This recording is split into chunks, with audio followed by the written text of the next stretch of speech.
Welcome to Udaan the fly. I am BL Yadav. बच्चों, आज आप लोगों के लिए लेकर आया हूँ सब्जेक्ट वर्ब एग्रीमेंट पार्ट 4। जैसा कि आप लोगों ने देखा होगा इसके पहले की वीडियो में subject verb agreement part 1, part 2 and part 3 ये ऑलरेडी मैं डिस्कस कर चुका हूँ। राइट, आज हम उसी को कंटिन्यू करेंगे सब्जेक्ट वर्ब एग्रीमेंट पार्ट 4 को। तो जो बच्चे bank, SSC, CPSI, stenographer, MTS, CSL की तैयारी कर रहे हैं वो ध्यान से इस वीडियो को देखें और नोट्स बनाने की बच्चों कोशिश करिए, क्योंकि हमारा जो पूरा सिस्टमेटिक तरीके से मैं चल रहा हूँ। पहले अभी मैं बेसिक पर फोकस कर रहा हूँ, जो सब्जेक्ट वर्ब एग्रीमेंट है इसको बताने के बाद मैं मेन ग्रामर में आऊँगा। मेन ग्रामर का मतलब जो पार्ट्स ऑफ स्पीच है, यानी noun, pronoun, adjective, adverb, preposition, verb, conjunction. तो ये सब सारे टॉपिक्स की मैं ये सब सारे टॉपिक को मैं स्टार्ट करूँगा। ठीक है, तो अभी मेरा जो है बच्चों वो जो है टॉपिक कौन सा है जो चल रहा है आपका subject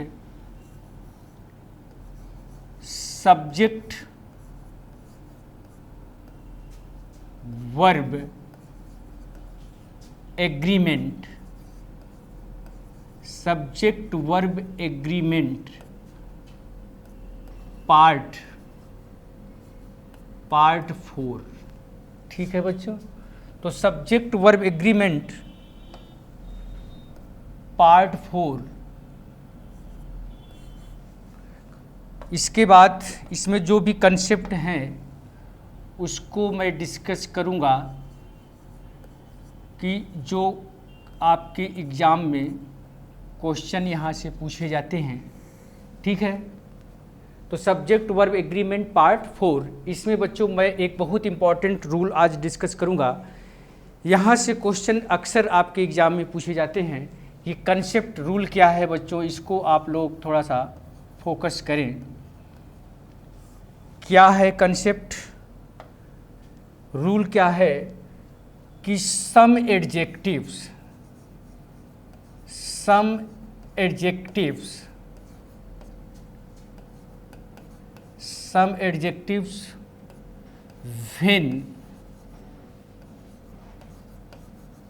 when they are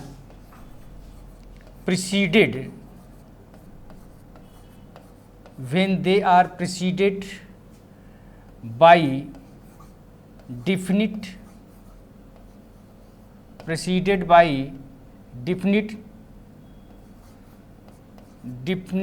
article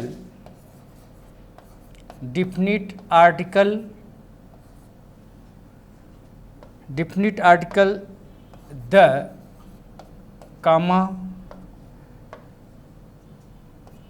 they become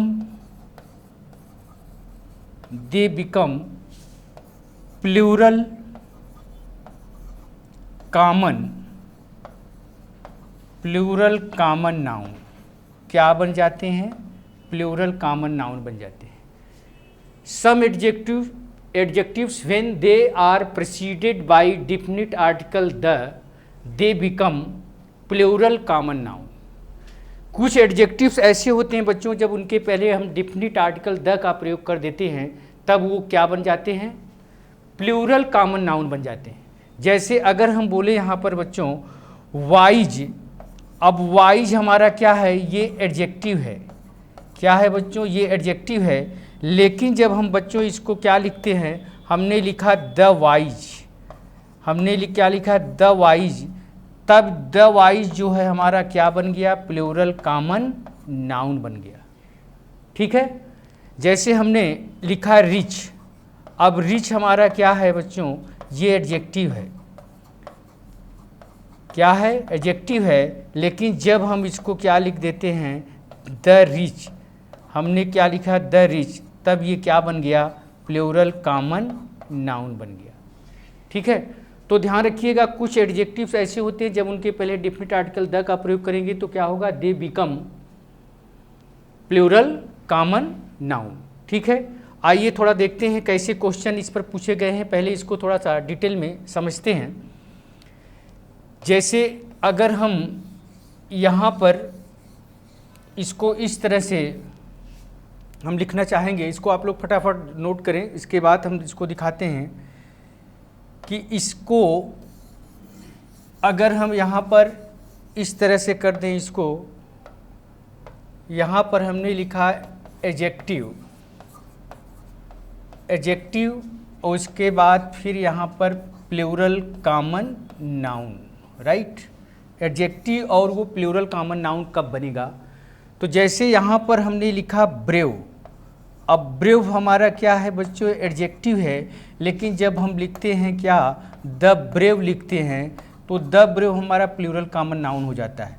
हमने लिखा वाइज, वाइज हमारा एडजेक्टिव है, लेकिन जब हम बोलते हैं बच्चों द वाइज यानी बुद्धिमान लोग, अब ये प्लूरल कॉमन नाउन बन गया। सिक का मतलब होता है बच्चों, सिक का मतलब धनी, लेकिन द सिक जो होता है वो क्या बन जाएगा? प्लूरल कॉमन नाउन बन जाएगा, राइट। जैसे ब्लाइंड का मतलब अंधा होता है, ब्लाइंड एडजेक्टिव है, लेकिन जब हमने इसको क्या लिखा, दी ब्लाइंड लिखा, तो अंधे लोग का सेंस देने लगेगा, इसका मतलब प्लूरल कॉमन नाउन बन गया। इसी तरह अनएम्प्लॉयड, अनएम्प्लॉयड का मतलब क्या होता है बच्चों? बेरोजगार। अनएम्प्लॉयड का मतलब बेरोजगार, लेकिन जब आप द अनएम्प्लॉयड लिखते हो, द अनएम्प्लॉयड, राइट, तो क्या हो जाता है ये? इसका मतलब बेरोजगार लोग होता है। इसी तरह पुअर है, पुअर का मतलब गरीब, जो कि एडजेक्टिव है, लेकिन जब इसको आप द पुअर लिखते हैं तो ये क्या होगा? गरीब लोग। इसी तरह रिच है, द रिच है, ठीक है। तो यहाँ पर अगर हम एक एग्जाम्पल लिख रहे हैं बच्चों, इसमें आप लोग बताएं कौन सा सेंटेंस सही है। जैसे अगर हमने लिखा, यहाँ पर हमने लिखा कि rich are happy, rich are happy, फिर हमने बोला rich is happy, rich is happy, फिर हमने बोला बच्चों the rich is happy, the rich is happy, इसके बाद फिर हमने बोला the rich are happy, right, ठीक है। अब ये जो मैंने एग्जाम्पल लिखा है बच्चों, देखिए इसमें कौन सा सही है, कौन सा गलत है, पहले इसको समझिए, राइट। तो यहाँ पर देखिए बच्चों, इसके पहले हम डिस्कस कर चुके हैं कि किसी भी सेंटेंस में जो सब्जेक्ट का काम करता है बच्चों, किसी भी सेंटेंस में सब्जेक्ट का काम कौन करता है? सब्जेक्ट का काम करेगा या तो हमारा नाउन करता है, या तो प्रोनाउन करता है, या तो जो नाउन इक्विवेलेंट होता है, यानी जो नाउन के समान काम करता है, जैसे जिरंड है, इन्फिनिटिव है, ये भी हमारा सेंटेंस में सब्जेक्ट का काम करेगा, राइट। तो यहाँ पर देखिए, अब आप इस पर सेंटेंस में आइए, यहाँ पर रिच देखिए बच्चों क्या है। अब ये रिच हमारा जो है ये एडजेक्टिव है, रिच हमारा यहाँ पर क्या है? एडजेक्टिव है, इसलिए ये सब्जेक्ट नहीं बन सकता। सब्जेक्ट कौन बनेगा? नाउन, प्रोनाउन, या तो नाउन इक्विवेलेंट, इसलिए ये सेंटेंस हमारा गलत है। यहाँ पर भी एडजेक्टिव है, सब्जेक्ट नहीं बनेगा, गलत है। यहाँ पर द रिच सब्जेक्ट तो बन गया, लेकिन सब्जेक्ट ये कैसा बनता है? ये रिच धनी, लेकिन the rich plural common noun बनता है, यानी प्लूरल कॉमन नाउन बनता है, तो प्लूरल बन रहा है। तो अब यहाँ पर देखिए ये सिंगुलर वर्ब ले रहा है, इसलिए ये भी गलत है, राइट। तो हमारा सही आंसर सेंटेंस कौन सा होगा? ये होगा, यानी द रिच आर हैप्पी, क्योंकि द रिच क्या है? प्लूरल है, तो वर्ब क्या लिया बच्चों? ये प्लूरल लिया, ठीक है। तो ध्यान रखिएगा बच्चों, कुछ एडजेक्टिव ऐसे होते हैं जब उनके पहले आप डेफिनिट आर्टिकल द का प्रयोग कर देंगे तो they become plural common noun, and when they are used as a subject of a verb, comma the verb is used in plural form. अगर ऐसे सब्जेक्ट का प्रयोग आप किसके लिए करेंगे? वर्ब के लिए करेंगे, तो वर्ब इसके साथ हमेशा क्या आएगी? प्लूरल आएगी, ये ध्यान रखिएगा। अब आइए आपके एग्जाम में कैसे क्वेश्चन यहाँ से पूछे गए हैं वो मैं स्पॉटिंग एरर में आपको दिखा रहा हूँ कि कैसे question bank, SSC, CPSI, stenographer वगैरह में कैसे क्वेश्चन यहाँ से पूछे जाते हैं, ठीक है। तो आइए क्वेश्चन को स्पॉटिंग एरर में क्वेश्चन कैसे आए हैं नोट करिए जो है, ठीक है। तो पहला क्वेश्चन मैं ले रहा हूं बच्चों, स्पॉटिंग एरर का पहला क्वेश्चन क्या है, the rich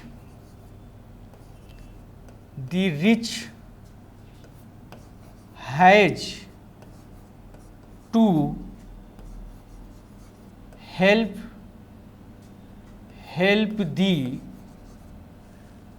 help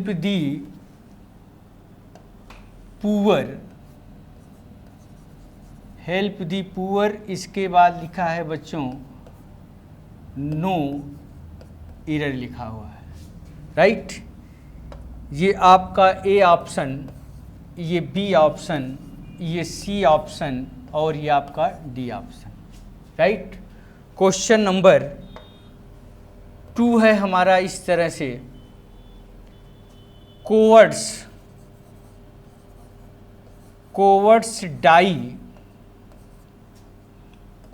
die many times but the braves die once। इसके बाद है आपका बच्चों D option no error, right. ये आपका ए ऑप्शन, ये आपका बी ऑप्शन, ये सी ऑप्शन और इसके बाद ये डी ऑप्शन, ठीक है। नंबर 3 क्वेश्चन क्या है ये देखिए, द वाइज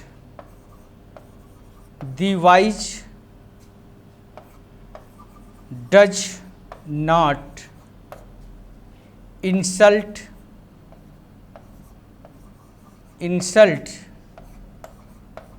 the poor, इसके बाद है नो एरर, राइट। ये ए ऑप्शन, ये बी ऑप्शन, ये सी ऑप्शन और ये आपका डी ऑप्शन। नंबर 4 क्वेश्चन क्या है बच्चों इस तरह से, the unemployed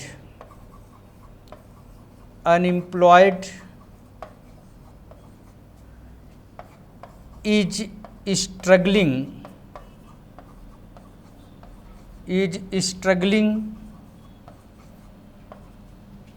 for their livelihood,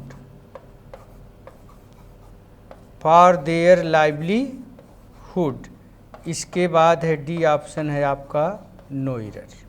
option A, option B, C and D, ठीक है बच्चों।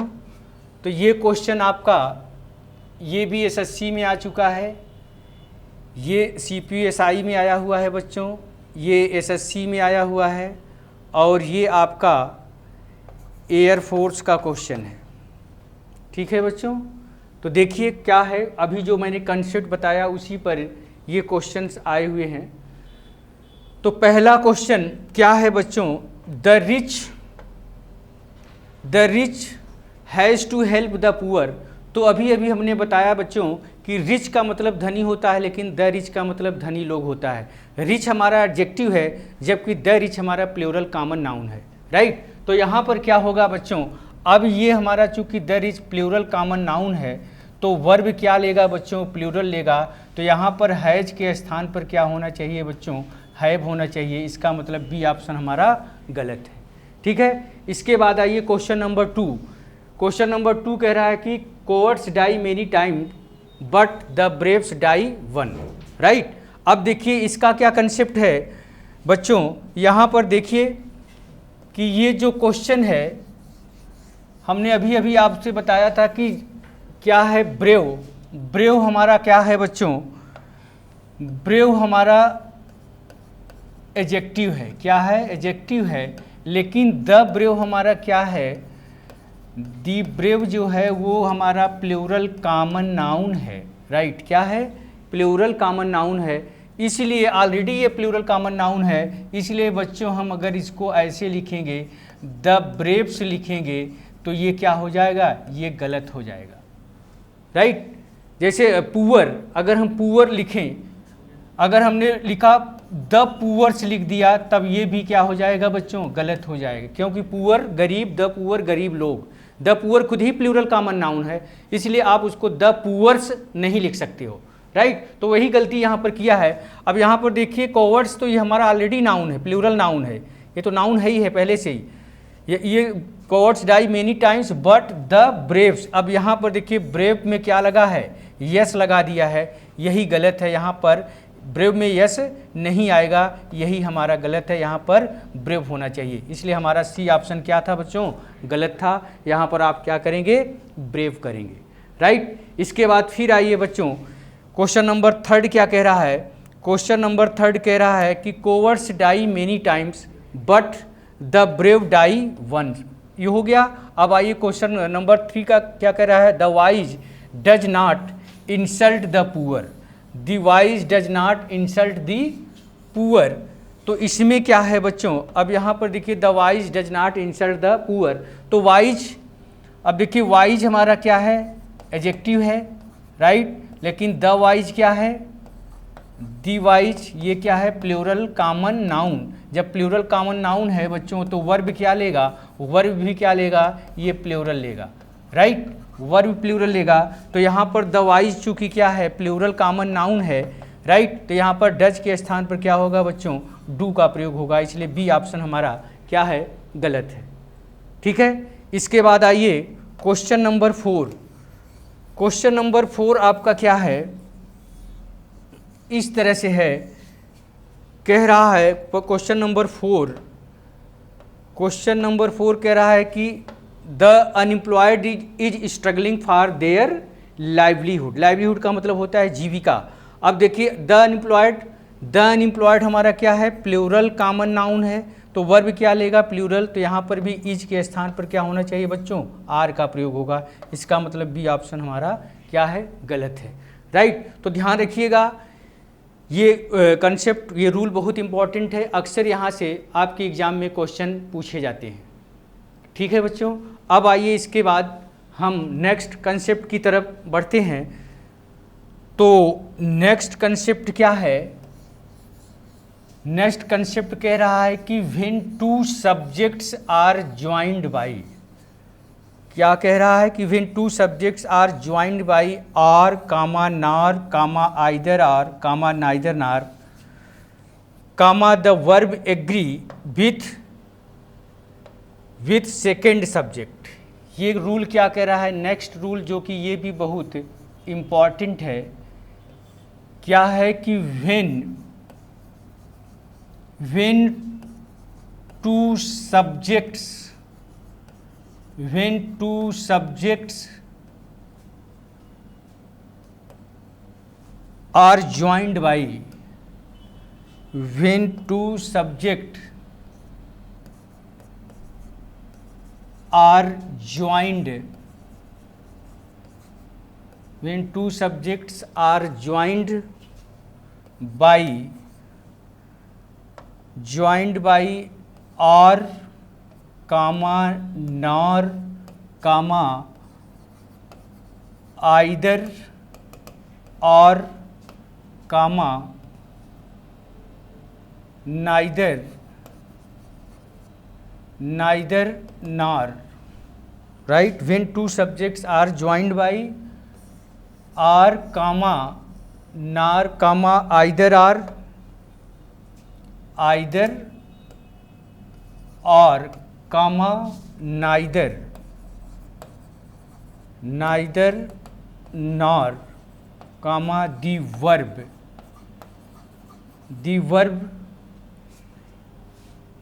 agrees, the verb agrees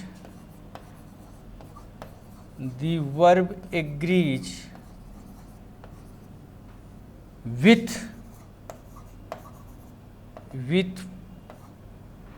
second, verb agrees with second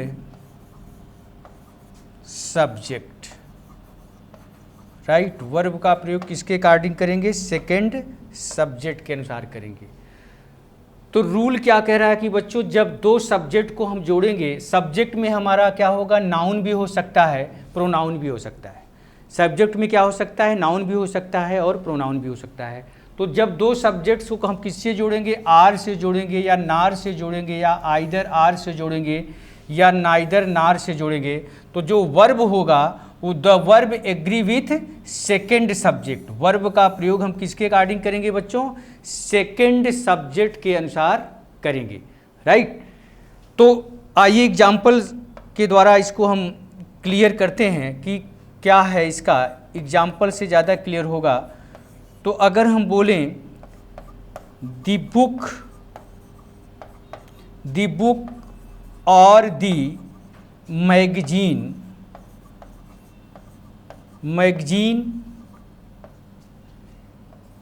is on the table, right. इसके बाद फिर हमने लिया इसको इस तरह से, द बुक और the magazines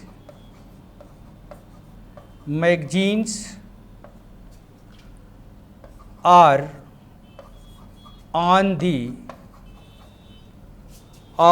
the table, right, और ऑन द टेबल, ठीक है।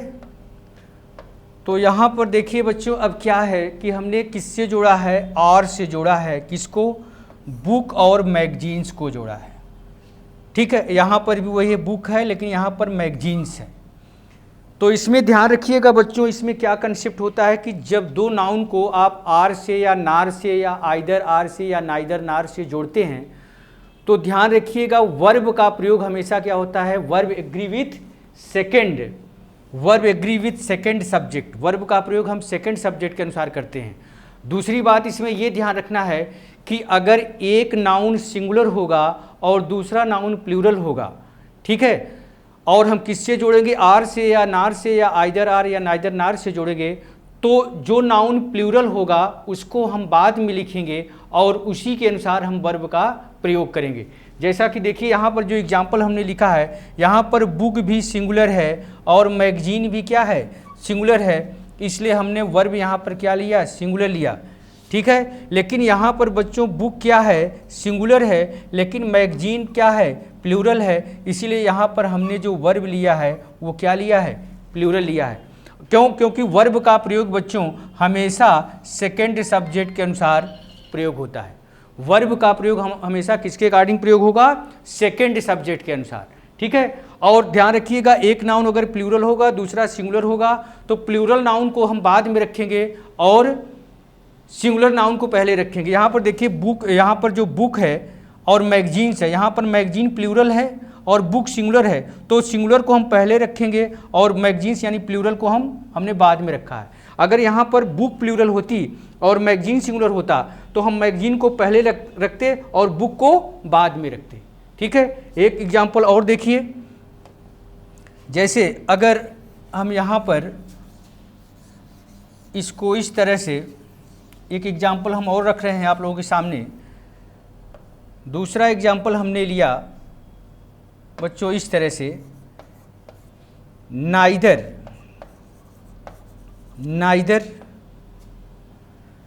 Boys nor girls are crying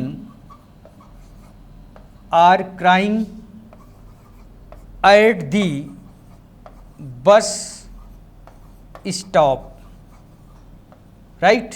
अब यहाँ पर देखिए नाइदर बॉयज ये भी प्लूरल और नार के बाद गर्ल्स भी प्लूरल, और वर्ब का प्रयोग हम सेकंड सब्जेक्ट के अनुसार करेंगे बच्चों। तो यहाँ पर ये प्लूरल है इसलिए हमने यहाँ पर प्लूरल वर्ब रखा है, ठीक है।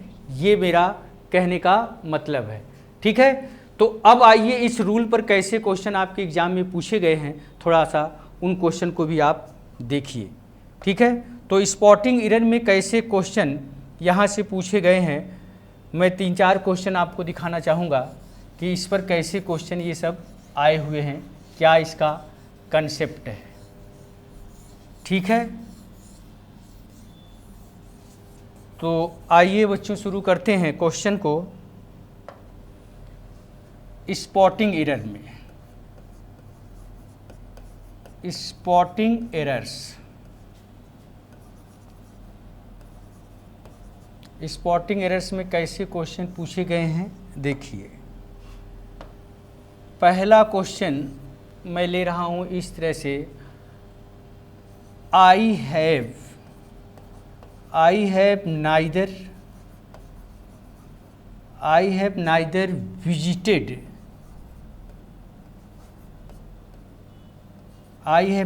Visited,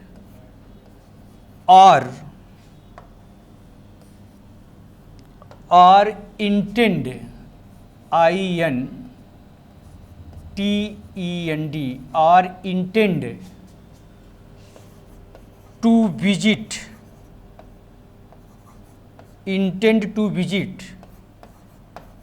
the hill station। इसके बाद बच्चों लिखा है नो एरर। क्या लिखा है? No error. ठीक है, ये आपका ऑप्शन ए है, इसके बाद ये बी है, इसके बाद ये सी है, इसके बाद है आपका ये डी ऑप्शन है। ठीक है, दूसरा क्वेश्चन है इस तरह से, आई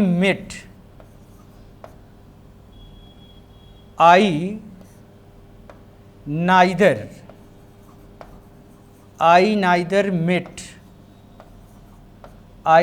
met Ram nor Shyam at the party। इसके बाद लिखा है नो एरर। राइट, ये है आपका ए, ये है आपका बी, और ये है आपका सी, इसके बाद है डी। थर्ड क्वेश्चन है इस तरह से, थर्ड क्वेश्चन है neither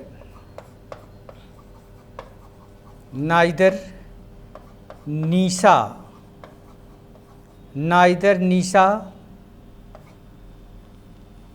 nor her friends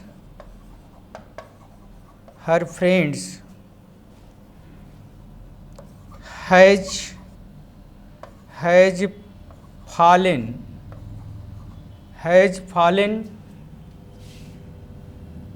fallen in love with Amit. ठीक है बच्चों, इसके बाद है आपका नो एरर। ठीक है, यहाँ पर ये ए ऑप्शन, इसके बाद ये आपका बी ऑप्शन, इसके बाद है ये आपका सी ऑप्शन, इसके बाद है आपका डी ऑप्शन। ठीक है बच्चों, तो अब आइए आइदर आर और नाइदर नार वाले केस में बच्चों एक चीज़ ये भी ध्यान रखना होता है कि अगर आइदर के बाद, ध्यान रखिएगा बच्चों, आइदर के बाद क्या आता है? हमेशा आर आता है, और नाइदर के बाद बच्चों हमेशा क्या आता है? नार आता है। यानी जोड़े को हम तोड़ नहीं सकते हैं।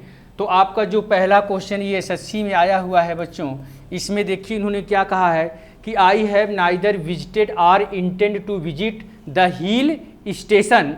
तो यहाँ पर देखिए नाइदर है बच्चों, तो नाइदर जोड़े के रूप में आर नहीं लेता है, नाइदर जोड़े के रूप में नार लेता है, इसलिए यहाँ पर आर के स्थान पर बच्चों क्या होगा? नार होगा। इसका मतलब बी ऑप्शन हमारा गलत था, यहाँ पर नार होगा।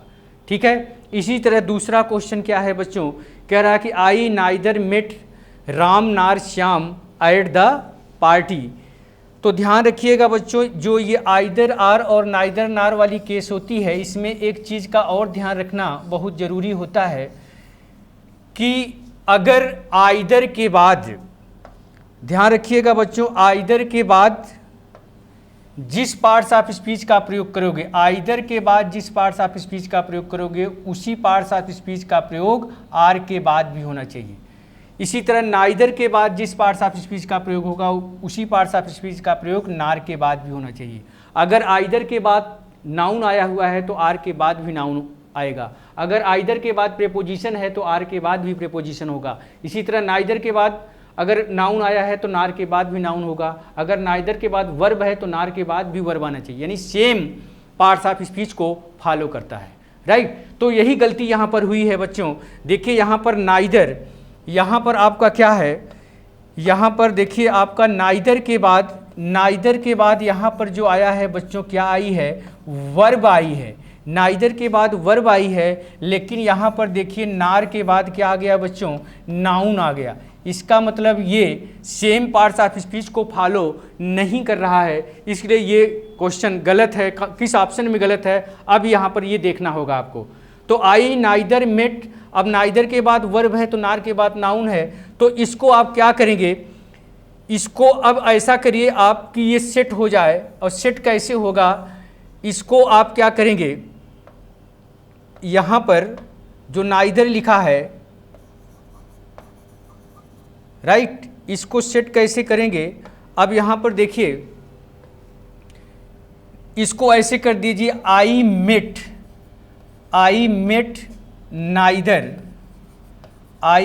नाइदर राम नार श्याम, इस तरह से कर दीजिए तो सेंटेंस आपका क्या हो जाएगा बच्चों, सही हो जाएगा। देखिए यहाँ पर नाइदर के बाद अब क्या आ गया, नाउन आ गया, राइट। नाइदर के बाद नाउन है तो नार के बाद भी क्या है बच्चों, नाउन है। तो इसका मतलब ए ऑप्शन गलत है। यहाँ पर इसको ऐसे कर देंगे, आई मेट, आई के बाद मेट लेंगे, आई मेट नाइदर राम नार श्याम, यानी ए ऑप्शन हमारा गलत है। यहाँ पर क्या होगा, आई मेट नाइदर राम नार श्याम, ठीक है। बस इसको सुधार दीजिए, वो अपने आप सुधर जाएगा, ठीक है। इसके बाद आइए क्वेश्चन नंबर 3 है आपका। क्वेश्चन नंबर 3 क्या कह रहा है कि इसमें देखिए क्या है, आपका लिखा है नाइदर निशा नार हर friends has fallen in love with Amit. तो अभी हमने बताया था कि आइदर आर, नाइदर नार और नार वाले केस में वर्ब का प्रयोग हमेशा सेकंड सब्जेक्ट के अनुसार किया जाता है। तो यहाँ पर देखिए बच्चों, यहाँ पर क्या है, यहाँ पर